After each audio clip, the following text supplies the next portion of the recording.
A monstrous wind howled through the towering fir trees, raking its icy breath across the isolated cabin that stood at the end of a narrow, snow-blanketed lane.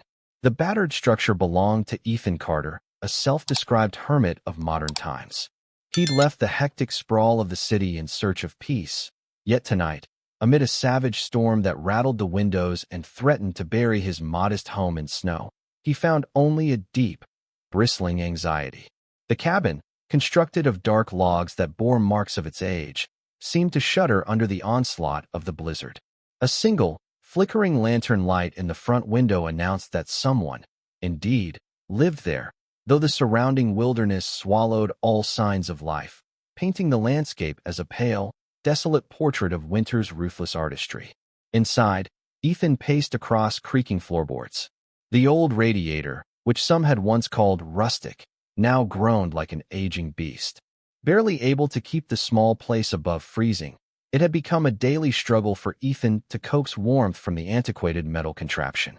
He'd huddle beside it, wrapped in blankets, his breath puffing white clouds in the dim lamplight.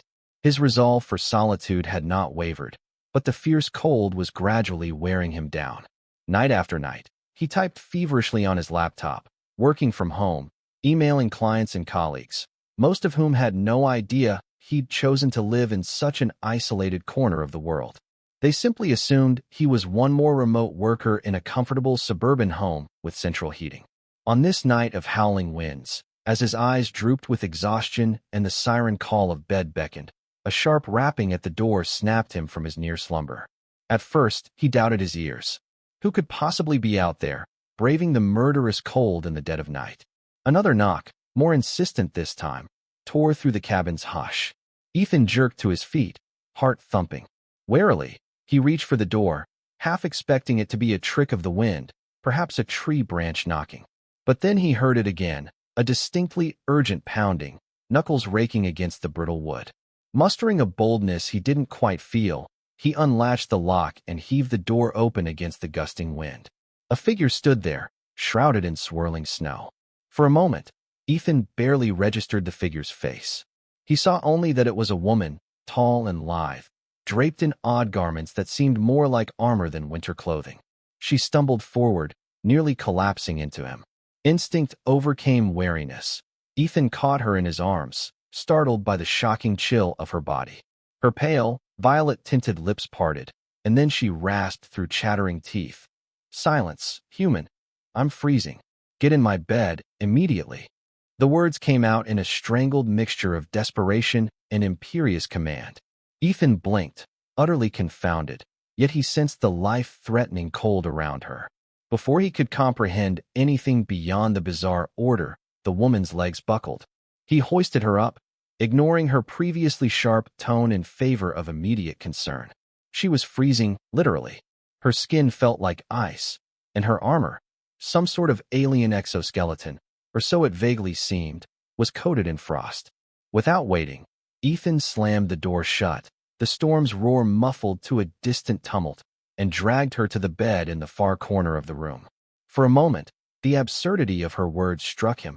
She told me to get in her bed? Wait, did she mean mine? But the look in her eyes, a raw combination of physical agony and defiance, convinced him that she might truly be from another world. She had an otherworldly glow about her face, an odd shimmer across her hair, which gleamed with a silvery hue that no earthly color could quite match. Small ridges, almost like sculpted calluses, lined her forearms and shoulders, details that seemed wholly alien. "Heat," she gasped. "Body heat, or I'll die? Our race, not suited for Earth's winter." She spoke in halting English, each syllable a labor.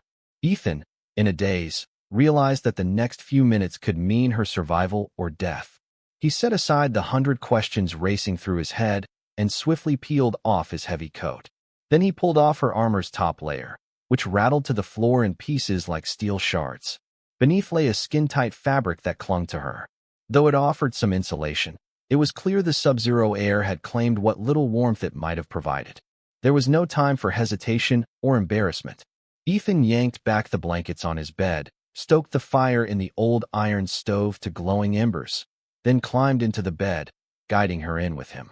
She trembled violently, eyes shut tight, muttering something under her breath. A faint violet hue shimmered across her skin, as though she were undergoing some kind of physiological reaction. Unsure what else to do, Ethan wrapped his arms around her, pressing her ice-cold body against his own. She let out a sharp intake of breath, and her grip on his forearm was so strong it left marks. Slowly, painfully, her shivers eased. Minutes, or perhaps hours, slipped away in that feverish embrace. Outside, the storm battered the cabin, but inside, two strangers, one human, one unmistakably not, lay entwined, bound by survival. Occasionally, she'd murmur something in a language Ethan didn't understand, but then she'd return to exhausted silence, focusing only on absorbing warmth. Eventually, the tension in her limbs eased. Her breathing smoothed.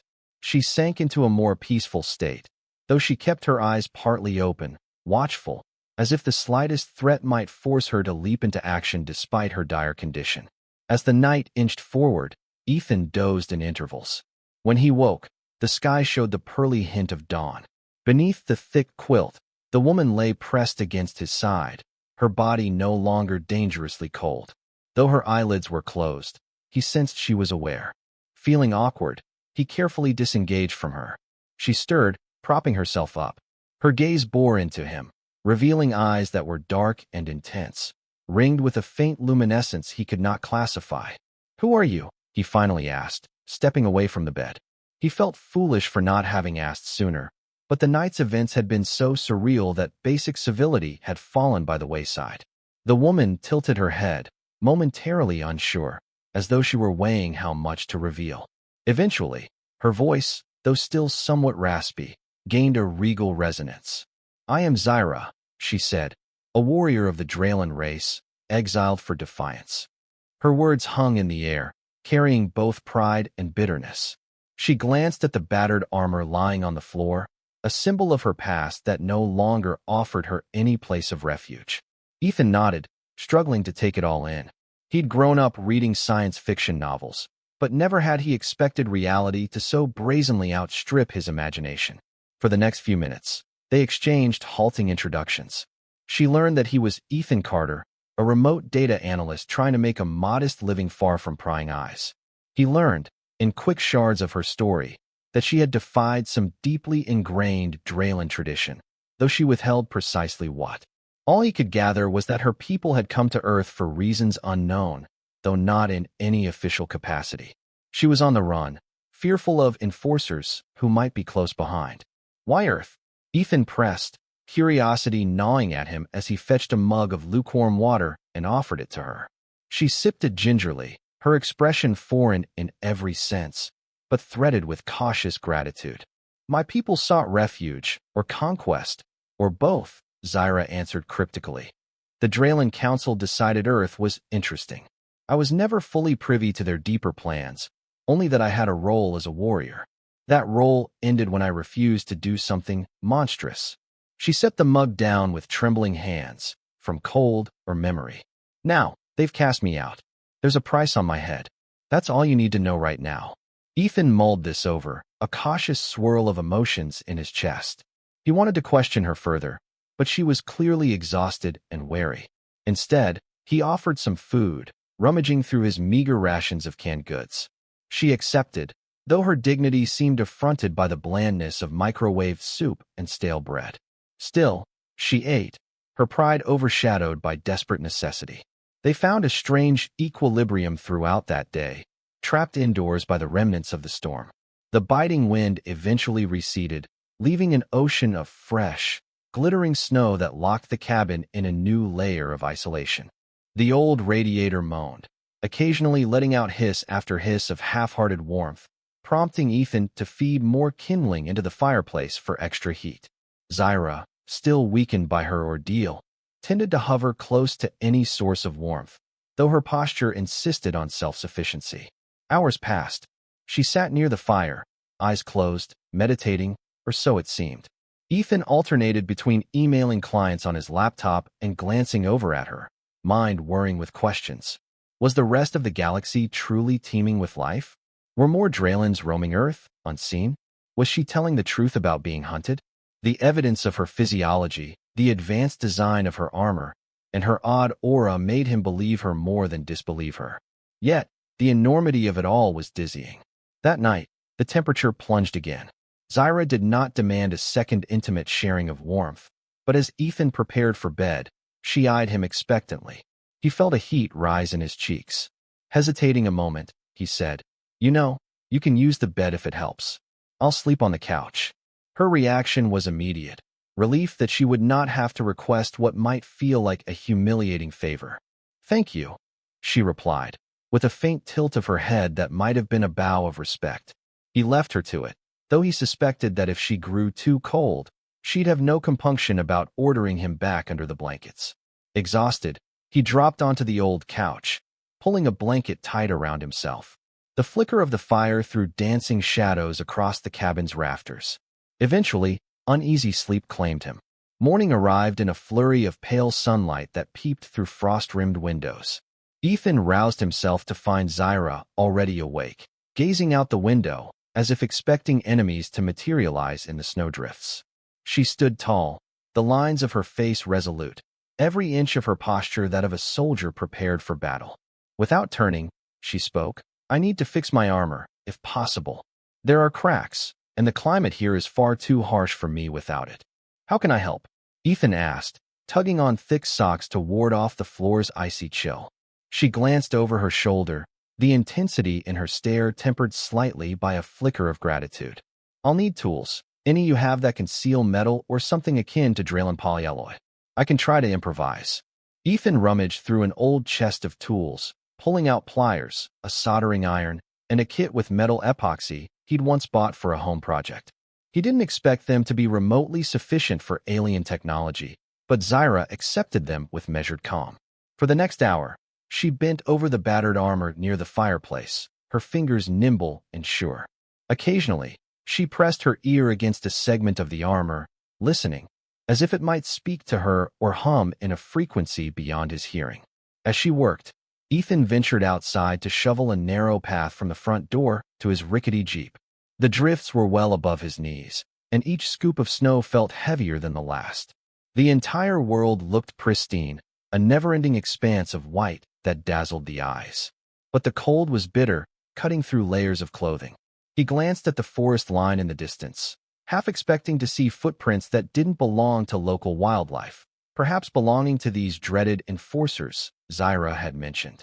Yet there was only the unbroken sweep of snow, sprinkled with the day's early sunlight. By midday, with the sky turning an ashen hue that suggested more snow might be on the way, Ethan returned inside. A savory smell met his nose. Zyra had apparently discovered his meager stash of spices and was experimenting. She offered him a small bowl, eyes guarded, as though braced for complaint. The stew she'd concocted was simple, mostly vegetables, yet the blend of seasonings made it unexpectedly delicious. He savored each bite, casting her a respectful nod. She watched him, unsmiling, but gave the barest nod in return, a warrior acknowledging momentary culinary triumph. Then she spoke, softly. "You must be wondering about the Draylan traditions I've defied." He raised an eyebrow, unsure if he should push, but curiosity gnawed at him. "Only if you want to tell me," he replied. Zyra inhaled, setting her spoon down. "We are a proud people, shaped by centuries of conflict. Our empire has spanned many worlds. On each world, we impose our ways, our customs, not always kindly. I was raised to be an elite warrior, taught that the Draylan path was the only path. But I began to see the toll it took on other species. When our council decided that Earth, your planet, might one day fall under Draylan influence, I resisted, not only for moral reasons, but because I believed the council was reckless, underestimating humanity's capacity for defiance." She paused, her gaze drifting. "My final refusal involved sparing lives when I was ordered to end them. That is why I'm here, exiled and hunted." Ethan mulled her words, lips pressed in a thin line. "So your own people now want you dead?" She nodded curtly. "Yes, or bound in chains as an example. They won't rest until I'm returned to Draylan jurisdiction. Is there anyone you trust among them?" Another shake of her head. "Trust is a luxury I cannot afford." Silence. The tension in the cabin was palpable, the sense that an interstellar conflict had found its way into Ethan's humble sanctuary. In the corner, the wind rattled the window pane as if to remind them of the ongoing winter siege. That night, they maintained a quiet companionship. Zyra insisted she needed no more than the warmth of the fire, but Ethan saw her shiver every time the draft slipped in under the door. Eventually, he wordlessly handed her a second blanket. Her face was difficult to read. There was pride there, yet also the ghost of gratitude. She accepted, though she refused his offer to take the bed while he took the couch. Perhaps she suspected the couch was even colder. They ended up in a careful arrangement. He on one side, she on the other, the flickering stove between them. Sleep came in fits and starts. When dawn broke, Ethan woke to find a message blinking on his phone. It was from a friend in town, urging him to stay indoors because rumors were flying about suspicious figures roaming the back roads, figures that didn't look entirely human. A chill prickled across Ethan's neck. Zyra noticed his reaction, arching an eyebrow in silent question. He showed her the message. The faintest flicker of alarm crossed her features. "They've found me," she said in a low hiss. "The enforcers are here, searching." She gazed at the meager fortifications of the cabin, and he could see the calculations in her mind. The storm slowed them, but they are well equipped. They will come soon. Ethan's heart slammed. He wasn't a soldier. He had no illusions of grandeur. If these Draylan enforcers were anything like Zyra, trained, armed, and fueled by alien technology, then they posed a threat beyond his ability to handle. Yet the notion of handing Zyra over to them felt profoundly wrong. She'd come to him for warmth, had told him enough of her story to reveal her conscience. Turning her in would be a betrayal, a condemnation. Swallowing hard, he said, "We can pack up, try to get out of here." Zyra's gaze fell on the battered Jeep in the driveway. She had seen it while stepping outside earlier. Its snow tires were old, its engine questionable. "We won't get far," she muttered, "but we can try. Otherwise, we must find a way to hide me or mislead them." Ethan raked a hand through his hair, feeling the weight of her fate pressing upon him. "Let's try to leave," he said. "We'll gather some supplies and see if we can slip out before they track you. Maybe I know some routes through the woods." Time was short. They hustled, gathering spare blankets, tinned food, water canteens. Zyra donned her partially repaired armor, though she grimaced as it fit over her shoulders. Perhaps some damage remained. Ethan stuffed the last items into a duffel bag, heart pounding. Opening the door a crack, he was greeted by the biting wind and the sight of a world still blanketed in thick snow, though the day had begun with an eerie hush in the air. The Jeep glinted dully, half-buried. It would take precious time to dig it out thoroughly, and each second increased the risk that the enforcers were closing in. They pressed forward anyway, slogging through knee-deep drifts to the vehicle. With numb fingers, Ethan brushed snow away from the tires, while Zyra kept watch, eyes scanning the tree line. The engine gave a protesting groan as Ethan turned the key, but after several tense tries, it coughed to life. Anxiously, he coaxed the Jeep forward, its tires spinning. The vehicle lurched, then moved. Relief flooded him. They managed to travel about half a mile along the deserted, snow-packed road. Towering pines and frozen ravines flanked them, creating a corridor of looming shadows that stretched in either direction. A hush had fallen, broken only by the crunch of snow beneath the Jeep's tires. Then, suddenly, Zyra stiffened. "Stop," she whispered. In the distance, faintly visible through the veil of falling snow, were three figures. They wore dark uniforms, angular, reminiscent of Zyra's armor, but more streamlined. Their silhouettes were imposing, each carrying a device that glinted ominously. Draylan enforcers. Instantly, Ethan felt his stomach twist. "They're scanning for me," Zyra murmured. "We can't drive past them.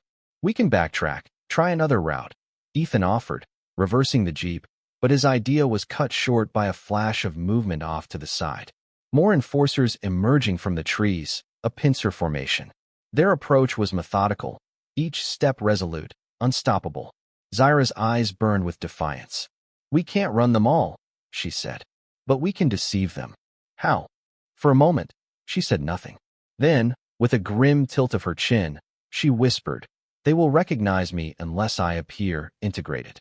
One of our laws forbids Draylans from interfering with human companionship unless the human is sworn to a Draylan citizen.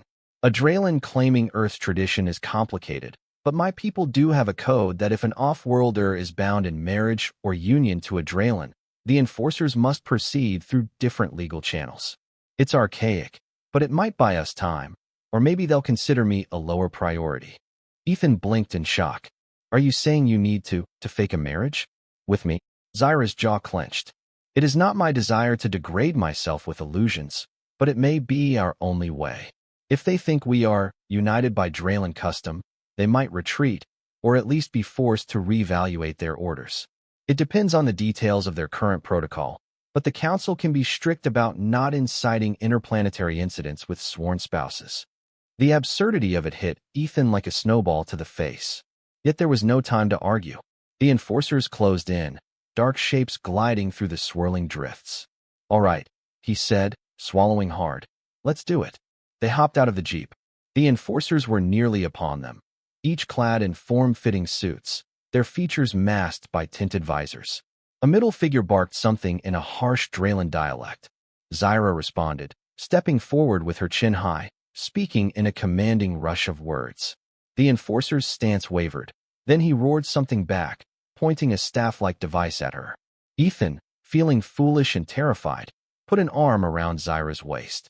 Trying to project confidence, he declared, "We are bonded. She is my wife."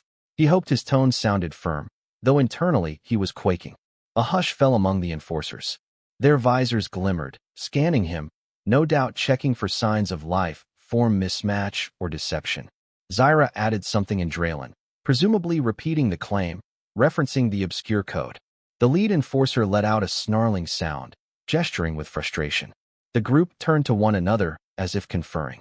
For a moment, it seemed they might simply disregard the claim and seize Zyra by force. Tension radiated from her body. Ethan's adrenaline spiked, heart pounding against his ribs. Then, unexpectedly, the lead enforcer tapped a control on his wrist. A metallic voice, heavily accented, spoke in halting English. Draylan records confirm no official union. Yet local customs recognized. We must consult higher authority. You will remain under surveillance. Do not attempt to flee, or we will be forced to act. Zyra kept her gaze level. Ethan, uncertain of the intricacies of interplanetary law, tried not to let his relief show. The enforcers locked them both in a steely stare, then retreated several paces. The middle one barked again in Draylan, and the group turned, marching deeper into the forest. Ethan exhaled shakily, removing his arm from Zyra's waist. That was intense, he whispered. She nodded curtly. Their protocol demands a higher officer verify such claims. They will likely return or attempt to track us. We can't stay here. They retrieved the jeep and turned around, heading back to the cabin. The entire ride was fraught with the knowledge that Draylan eyes might be watching. Upon arriving, they found the place undisturbed, for now. With the vehicle parked discreetly behind a stand of evergreens, they hunkered down inside, discussing what to do next. Zyra paced restlessly, the floorboards creaking under her measured steps. They'll be back with a direct mandate. If we cannot strengthen the illusion of this union, they'll seize me. If I run, they'll chase. Her eyes flicked to Ethan. You saved my life, but are you prepared to continue the ruse? Ethan slumped in his chair, adrenaline seeping away, leaving fatigue and confusion. What choice do we have? If it's the only way to keep them from taking you, then yes. But how far do we have to go? She was silent a moment, as if weighing just how much she could impose upon him. In Draylan custom, a union is more than words. We must demonstrate a shared life. They might demand certain proofs. On Earth, that often means official documents, pictures, even living arrangements that reflect an intimate bond. She paused, her cheeks, though of a slightly different hue than human cheeks, seeming to darken. I do not relish deceiving them with physical displays, but they may require it. Ethan flushed. This was all too surreal, like a bizarre twist in a cheap science fiction romance novel, except it was happening in real time. Clearing his throat, he said, let's cross that bridge if we come to it. We can create some documentation, maybe. Let me think. I have a friend at City Hall who might owe me a favor, or we can forge something that looks official enough to pass a quick check. And so began a frantic scramble. Ethan spent the better part of the next 2 days forging a paper trail on his laptop, producing what looked like a marriage certificate from a small, local municipality. He doctored photos, editing images to show him and Zyra in various settings, smiling, arms around each other. She observed him with guarded curiosity, occasionally providing a stoic pose for pictures he then blended with old travel photos. Their alliance was uneasy, each mindful of how precarious their situation remained. Meanwhile, news trickled in from the outside world. A few townsfolk reported sightings of strange individuals in the woods, sometimes approaching remote properties with curt questions. The rumors spread like wildfire, stoking fear of some clandestine government operation or a hidden paramilitary group. No one suspected aliens, at least not yet. Each night, as the wind whistled around the cabin, Ethan and Zyra found themselves in an awkward dance of half-truths and partial trust. She remained grateful but wary, sometimes distant, as though expecting betrayal. He, for his part, tried to remain calm and focus on the immediate tasks. Keep them both safe, keep the cabin warm, and craft a plausible veneer of married life. Then the day came when the Draylan enforcers returned. Evening was just settling, the sky awash in the pink glow of a winter sunset. Ethan and Zyra were indoors, finishing a pot of soup, when a knock rattled the door. Unlike the hesitant rap of a lost traveler, this was authoritative, brimming with the promise of trouble. Exchanging a tense glance, they rose. Ethan steeled himself, then unlatched the door. The lead enforcer stepped in, flanked by two others. They shed a light dusting of snow as they crossed the threshold. At once, their technology-laden gear was evident. Each wore an armored suit that gleamed with subtle lights, scanning the interior. The leader tossed a sharp nod at Zyra. "We have come to ascertain the validity of your union," said a cold, metallic voice from a translator device at his belt. "We must see evidence." Zyra lifted her chin, offering the forged documents with a flourish. The lead enforcer took them, scanning them with a device. As the device beeped, the enforcer's expression was unreadable behind the visor. But the tension in the air was tangible. "One must observe the living environment," the second enforcer said, his voice a scratchy echo. "We have instructions to verify the bond is real." Ethan's stomach nodded. He'd done his best to place inconspicuous signs of a shared life around the cabin. A pair of boots by the door that might fit Zyra, an extra toothbrush, some clothes. But he knew their scrutiny would be intense, searching for any detail to unravel the ruse. In the flickering glow of the firelight, the enforcers prowled through the small space, scanning surfaces, eyeing the single bed with stoic detachment. One enforcer opened a closet, rummaging through the minimal clothing, while another knelt by Zyra's armor. She had removed some identifying symbols, hoping to pass it off as personal gear rather than part of official Draylan regalia. Finally, the lead enforcer turned to them both. "Show affection," he demanded. Draylan tradition is firm. A genuine union displays closeness of mind and body. Ethan, feeling a rush of heat bloom across his face, glanced at Zyra. She looked back at him, her expression unreadable.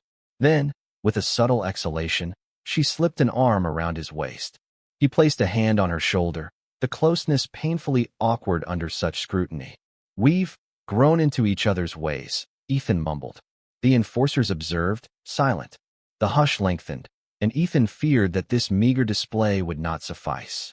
Then Zyra, her voice low but resonant, declared in Draylan, "He is my chosen. We share the heat of our bond." And to illustrate the point, she leaned forward and pressed her lips to his, a brief but unmistakable kiss.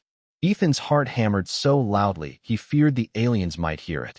When they parted, the lead enforcer seemed to weigh this demonstration, then consulted a datapad. Finally, he spoke in that grating, electronic monotone. "We will report that you have formed a recognized partnership. However, your presence, Zyra, is still in question. The Council demands your immediate return or conclusive evidence that you have irreversibly integrated into Earth's population. This union offers temporary protection, but Draylan Authority will not close the case. We will remain in orbit, monitoring." Zyra's throat bobbed as she swallowed. "Then your task is done. Leave." Without further ceremony, the enforcers turned and stepped outside. Ethan and Zyra followed them to the threshold, hearts pounding. The group melted into the growing darkness, leaving only footprints in the snow.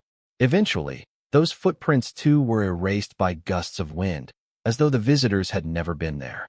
Once back inside, Ethan sagged against the wall, exhaling sharply. "That was close," he said, trying to bring his pulse back to normal. Zyra rubbed her temples. "They won't give up so easily," she replied. "The council can be patient, methodical. They may wait for me to slip up, or attempt to gather more evidence that this marriage is a sham. For now, we must proceed as though it's real. If we slip, if we contradict ourselves, they'll come again, or worse." Her words weighed on Ethan like lead. He glanced at the bed, at the single pillow and crumpled blankets.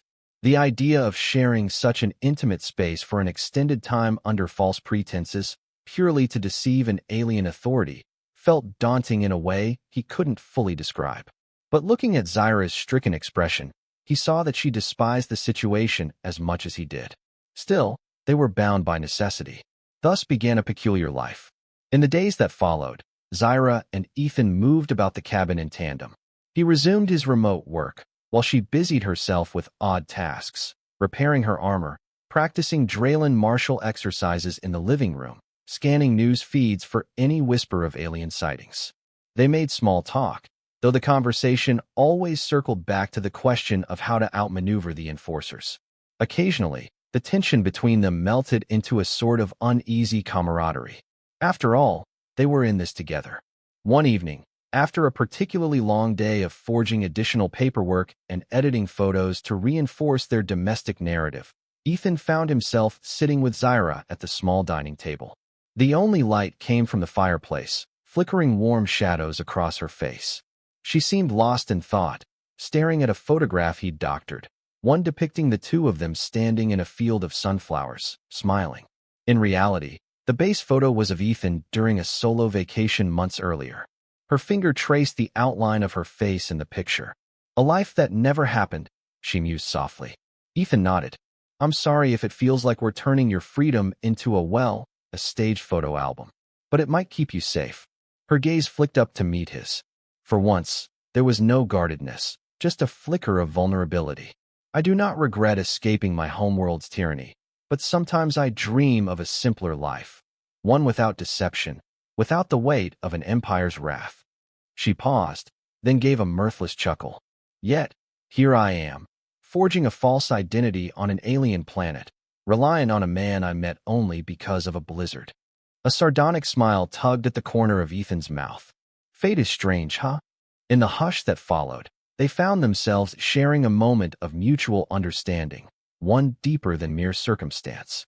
The quiet was broken by the droning hum of the old radiator, which sputtered again, threatening to give out. They both sprang up, all sense of solemnity dropped, as they scrambled to tinker with the antique machine. The half-comic struggle seemed to sum up their entire predicament. A precarious existence, patching holes, forging illusions, hoping to fend off a far greater threat.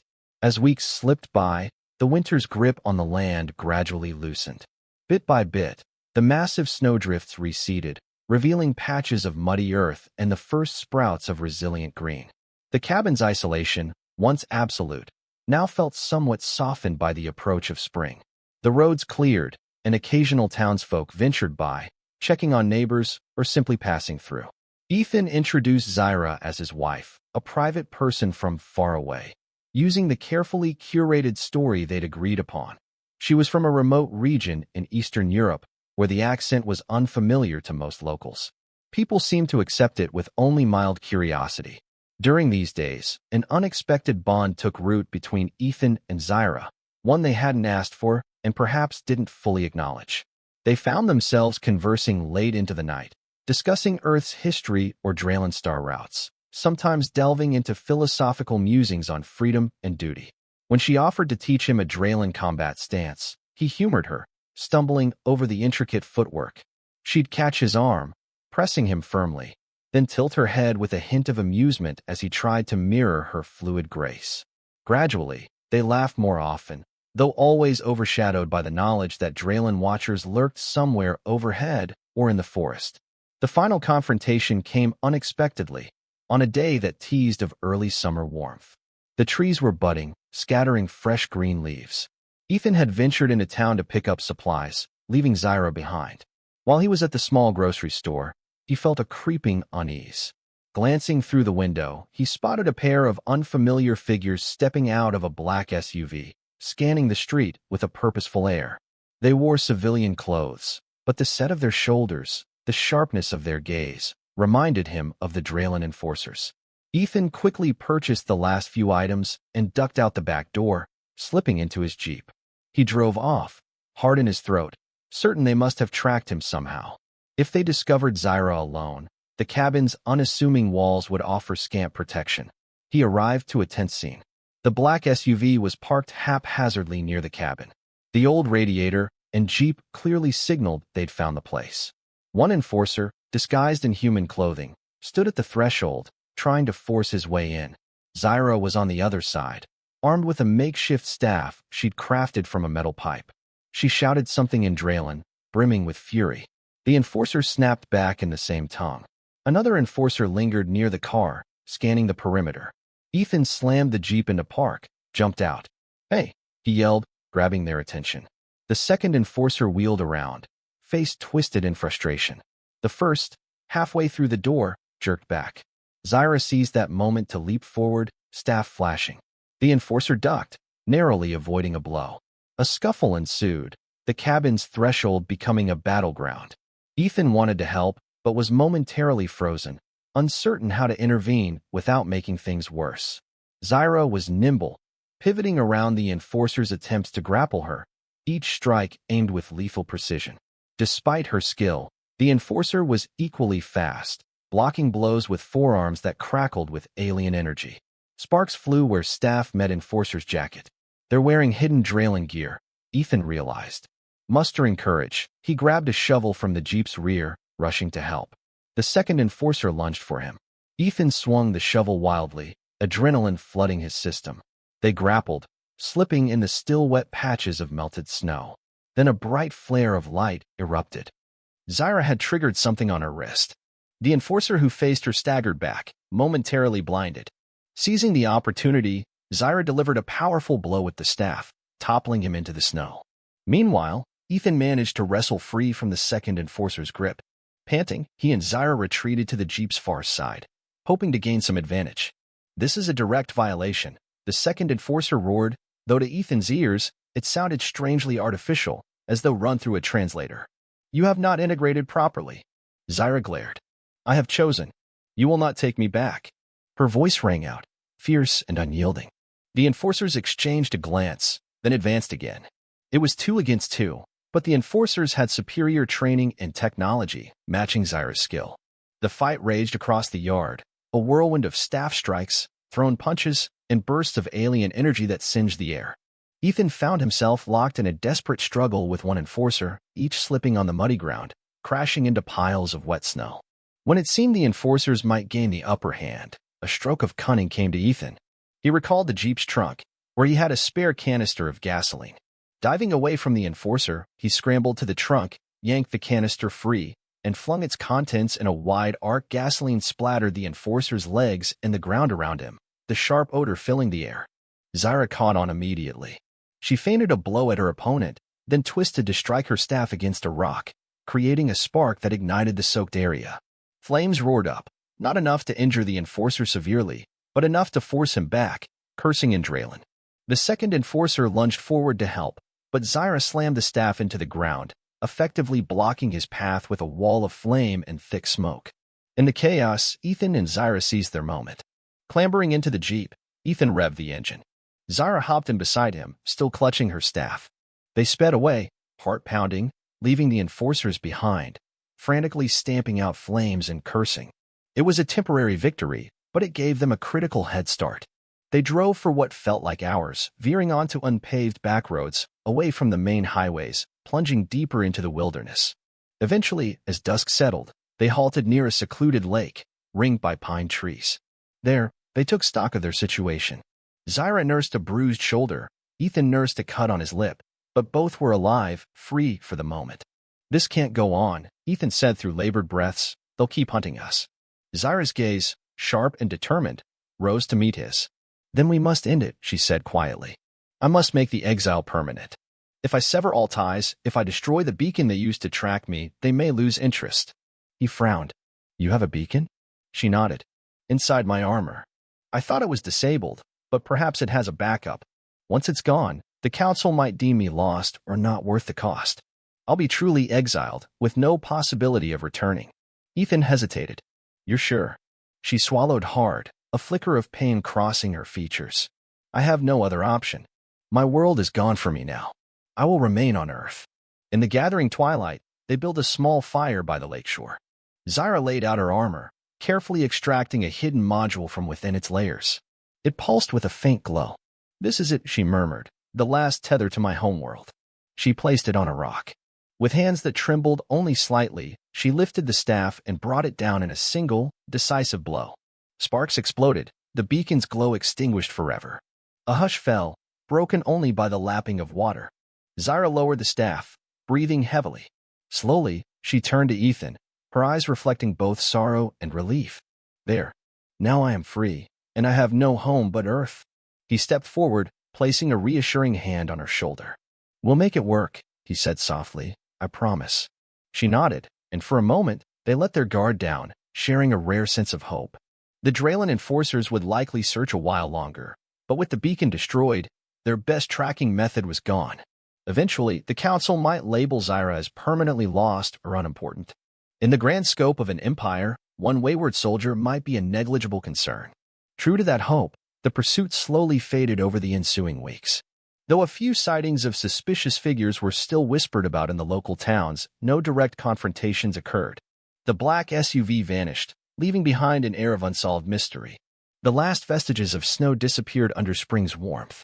Wildflowers began to bloom along the roads, and the forest stirred with new life.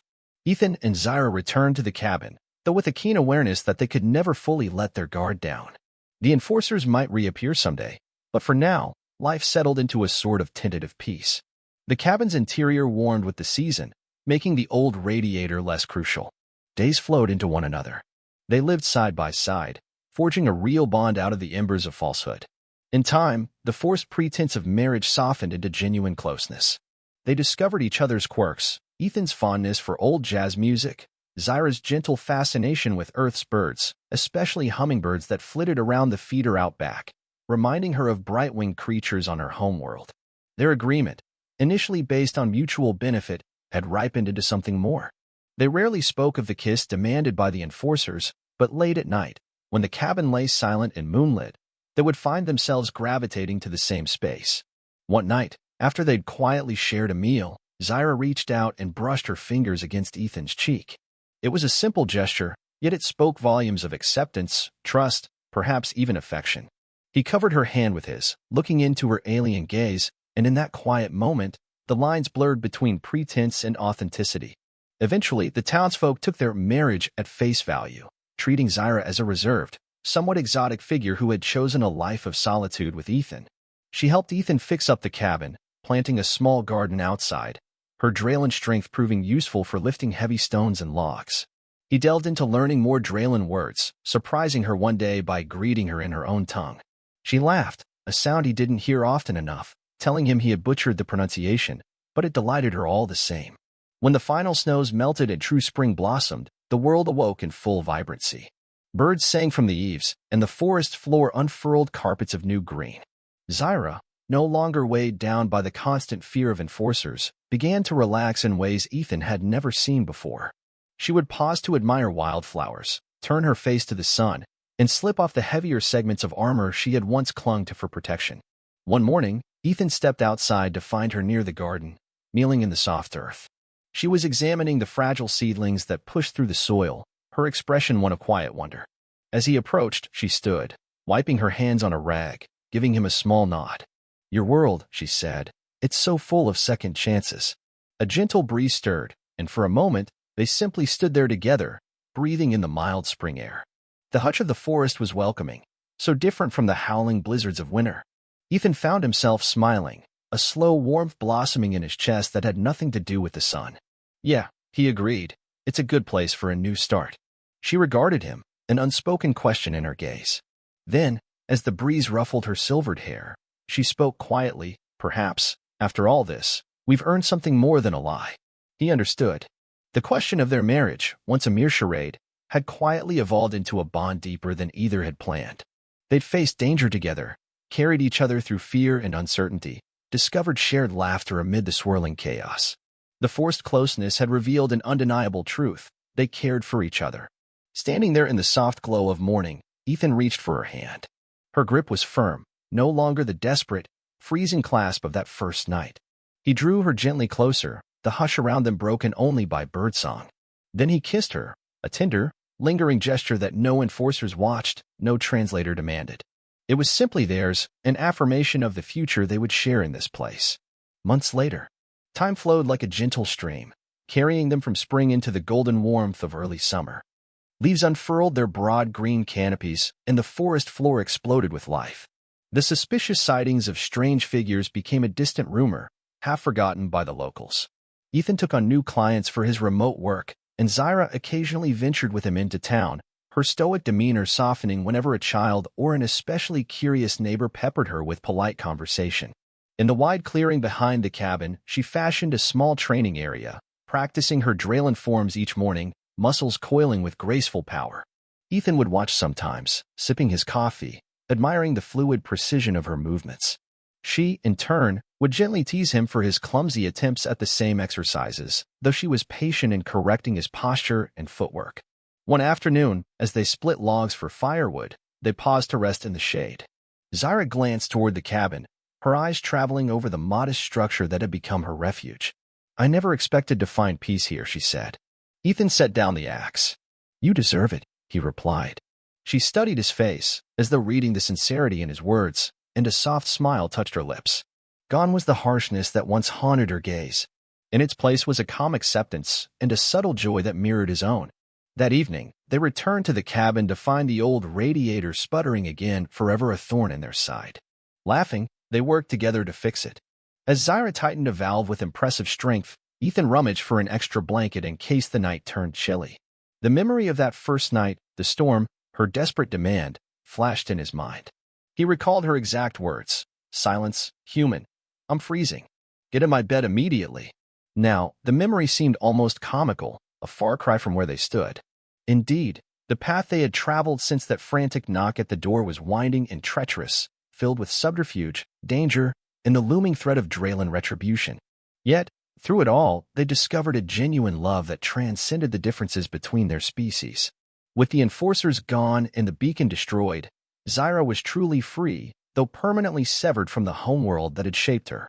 That night, as the warmth of the newly repaired radiator spread through the cabin, they sat together by the fire. Zyra placed her hand on Ethan's, interlacing their fingers. There was no need for words. The quiet crackle of the flames told the story of survival, resilience, and an unlikely bond that had blossomed into something beautiful. The hush of the forest seeped through the walls, carrying the faint calls of nightbirds. Outside, a gentle moon illuminated the clearing where snow had once lain in deep drifts. As they leaned against each other, content in each other's presence, a final hush settled over them, an unspoken understanding that they had chosen this life, this home, and each other. The future stretched out, uncharted like the star-strewn skies above, yet promising new beginnings. In the end, they had outmaneuvered the Draylan enforcers, forging a new destiny. And though neither of them had anticipated it, they found themselves bound not by necessity alone, but by a bond that made the coldest night bearable and turned this secluded cabin into a place of genuine warmth and hope. The blizzard that once threatened Zyra's life had also delivered her to Ethan's door, where a simple act of human kindness sparked an alliance that transcended fear and tradition. Now, that alliance was their daily reality, supporting them through each sunrise and sunset in a world that welcomed second chances. Their story ended happily in the quiet hush of a spring evening, the path of exile transformed into a promise of love. And thus, under the gentle hush of Earth's forgiving skies, an exiled alien warrior and a solitary human man found exactly what neither had known they were seeking: a future entwined, warm, and undeniably together.